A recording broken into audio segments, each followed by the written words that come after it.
தாய் வீடு ஆகஸ்ட் மாத இதழ் 2025. ஒரு நூலின் உருவாக்கம் ஆசிரிய வெளியீட்டாளருக்கான கைநூல் பகுதி 18. எழுத்துருவாக்கம் என் செல்வராஜா. குரல் வடிவம் கு பிரபு. இத்தொடர் முன்னர் ஈழத்தவரின் சமகால நூல் வெளியீடுகள் ஒரு நூலியல் சார்ந்த பார்வை என்ற தலைப்பில் 16 மாதங்களாக ஞானம் சஞ்சிகையில் இதழ் 183 தொடங்கி இதழ் 198 வரையில் வெளிவந்திருந்தது.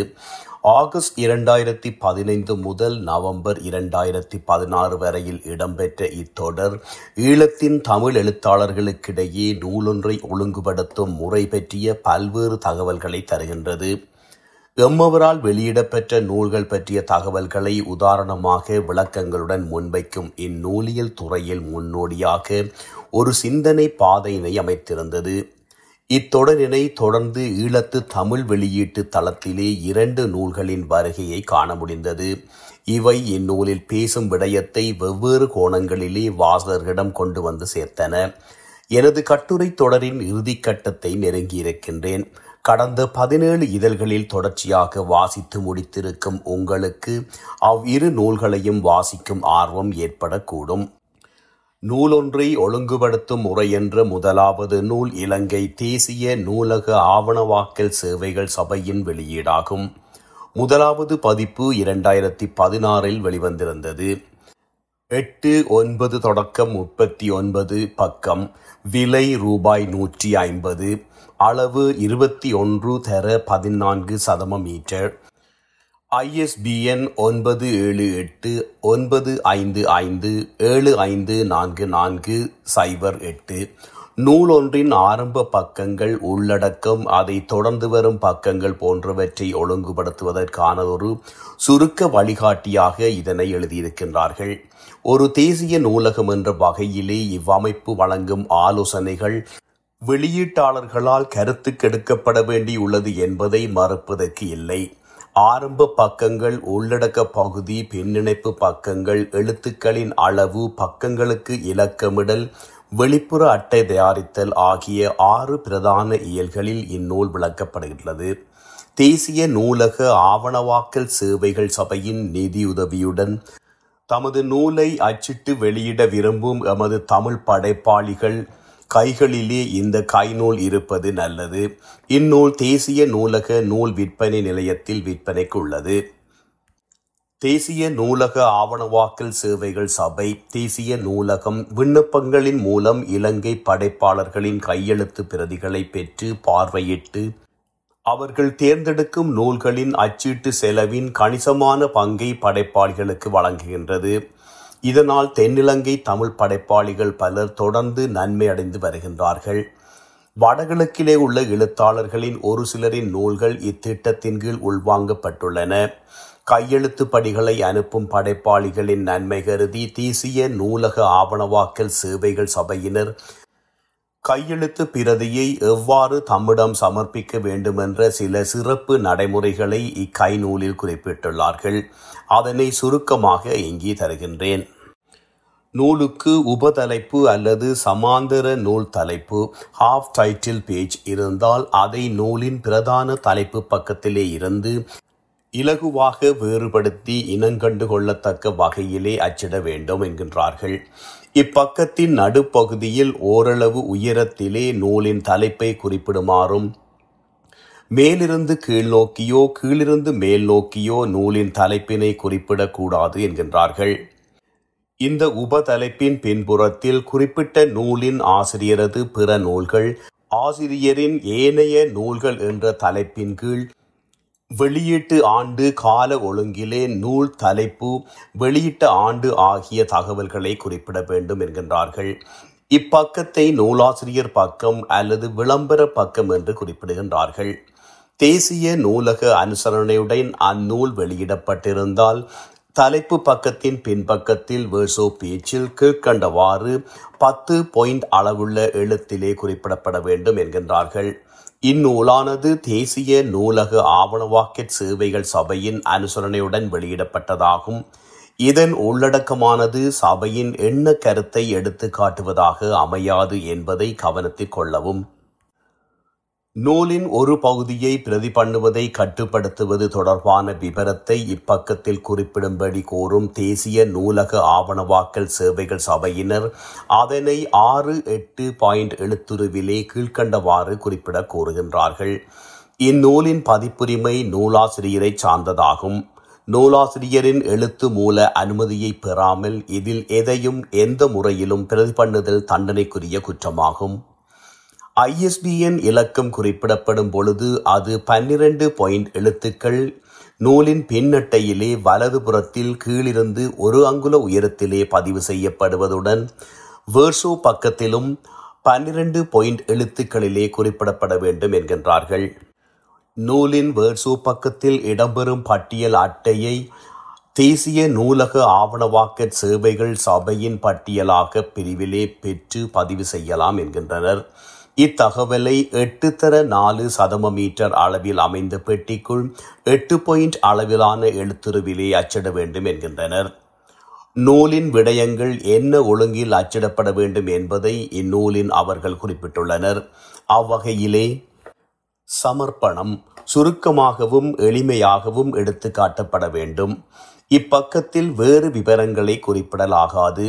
இப்பக்கத்துக்கு மறுபக்கம் வெற்றுப்பக்கமாக இருத்தல் வேண்டும். முகவுரை அல்லது முன்னுரை இது நூல் பற்றிய இலக்கிய ஆய்வுரை ஆகும்.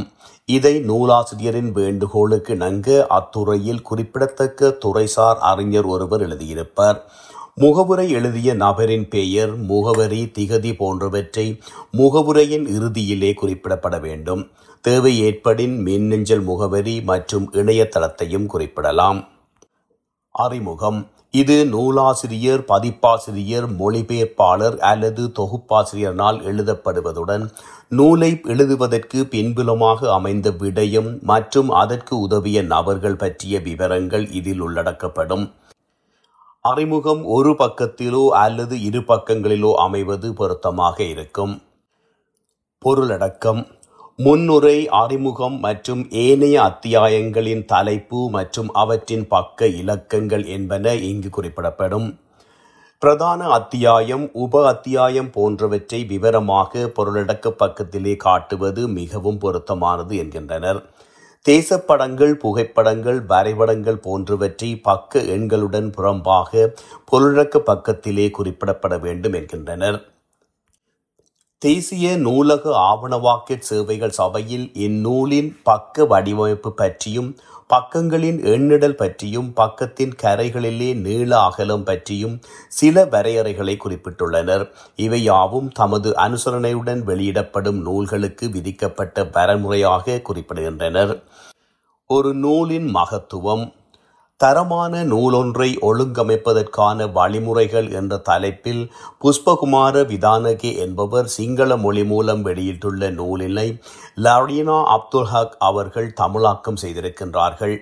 இதுவும் கொழும்பு குமரன் புத்தக இல்ல வெளியீட்டாக 2017 வெளிவந்தது. 61 பக்கம், விளக்கப்படங்கள், விலை ரூபாய் 350, அளவு 21.5 தர 14.5 தசமீட்டர்.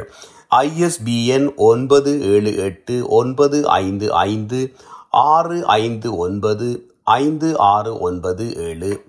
அழகும் நேர்த்தியும் கொண்ட தரமான நூலொன்றை உருவாக்குவதற்கான வழிமுறைகளை இந்நூல் வழங்குகின்றது.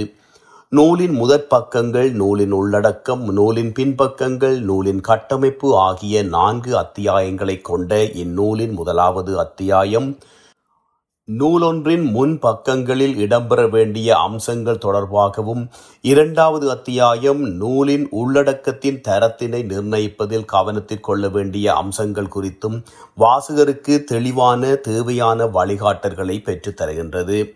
மொழிநடை, சொற்தொகுதி, உறுதிப்பாடு என்னும் அம்சங்களை குறித்து அதிக கவனம் செலுத்தப்பட்டுள்ளது. 3வது அத்தியாயத்தில் உள்ளடக்கத்தோடு பொருந்தும் வகையிலே இணைக்கப்பட வேண்டிய பின்பக்கங்கள் யாவை என்பது பற்றி தெளிவாக விவரிக்கப்பட்டுள்ளது. 4வது அத்தியாயத்தில் பௌதீக ரீதியிலே ஒரு நூலை சக்தி வாய்ந்ததாக, நீண்டகால இடையறாத பாவனைக்கு ஏற்ற வகையில் எவ்வாறு அமைதல் வேண்டும் என்பது பற்றியும், சர்வதேச தர நிர்ணய நியமனங்களுக்கு அமைவாக அதனை எவ்வாறு அச்சிடுவது என்பது குறித்தும் உரிய உதாரணங்களுடன் விளக்கப்பட்டுள்ளது. இலங்கை கல்வி நிர்வாக சேவையினை சேர்ந்த புஷ்பகுமார விதானகி கல்வி அமைச்சின் பாடசாலை நூலக அபிவிருத்தி பிரிவிலே உதவி பணிப்பாளராக பணியாற்றி வருகின்றார். கொழும்பு இசிப்பத்தான கல்லூரியின் முன்னாள் அதிபரான இவர் கொழும்பு பல்கலைக்கழகத்தில் தனது கல்வியியல் முதுமானி பட்டத்தினையும் நூலகவியல் பட்டப்படிப்பின் டிப்ளோமா பட்டத்தையும் பெற்றவர். கொழும்பு பல்கலைக்கழகத்தில் வருகைதரு விரிவுரையாளராகவும் பணியாற்றி வருகின்றார். மேற்கண்ட இரு நூல்களும் இலங்கையில் தமிழ் மொழியிலே நூல்களை எழுதும் எழுத்தாளர்களுக்கும் வெளியீட்டாளர்களுக்கும் மேலதிக சில தகவல்களை தரக்கூடும். எனது முக்கிய நோக்கம் ஈழத்து படைப்பு புலத்திலே நூல் வடிவமைப்பு, நூலுருவாக்கம், வெளியீடு பற்றிய போதிய தகவல்களை வழங்குவதாகும். இத்தகவல்கள் அடிப்படையானவை. அழகியல் நோக்கம் கருதி சிற்சில மாற்றங்கள் மேற்கொள்ளப்பட்டாலும் அடிப்படை தகவல்களை ஒவ்வொரு நூலிலும் இடம்பெறச் செய்ய வேண்டியது ஆசிரிய வெளியீட்டாளர்களின் முக்கிய கடமையாகும். பதிப்பகங்கள் அதனை பார்த்து கொள்ளும் என்று வாளா இருப்பது தவறாகும். பெரும்பாலான அச்சக உரிமையாளர்கள் தொழில்நுட்ப ரீதியிலே அச்சு தொழிலை கற்றோ பயிற்சி பெற்றோ இருப்பார்கள். ஒரு நூலை எவ்வாறு அத்தியாவசிய தகவல்களுடன் உருவாக்குவது என்பது தொடர்பான பயிற்சியையோ அனுபவத்தையோ அவர்கள் நிச்சயமாக கொண்டிருப்பார்கள் என்று நீங்கள் எதிர்பார்க்காதீர்கள். உங்கள் தேவை எதுவென்று திட்டவட்டமாக அறிந்து கொண்ட பின்னரே பதிப்பகங்களை நாட வேண்டும். மேலதிகமாக அவர்களது ஆலோசனைகளை பெற்றுக்கொள்வதென்பது படைப்பாளிகளின் சொந்த விருப்பு வெறுப்புகளுக்கு ஏற்ப தீர்மானிக்கப்படுபவை. ஒரு எழுத்தாளன் ஒரு நூலை தொடக்கி வைக்கின்றான், ஒரு வாசகன் அதனை முடித்து வைக்கின்றான். சாமுவேல் ஜான்சனின் வரிகள். நன்றி.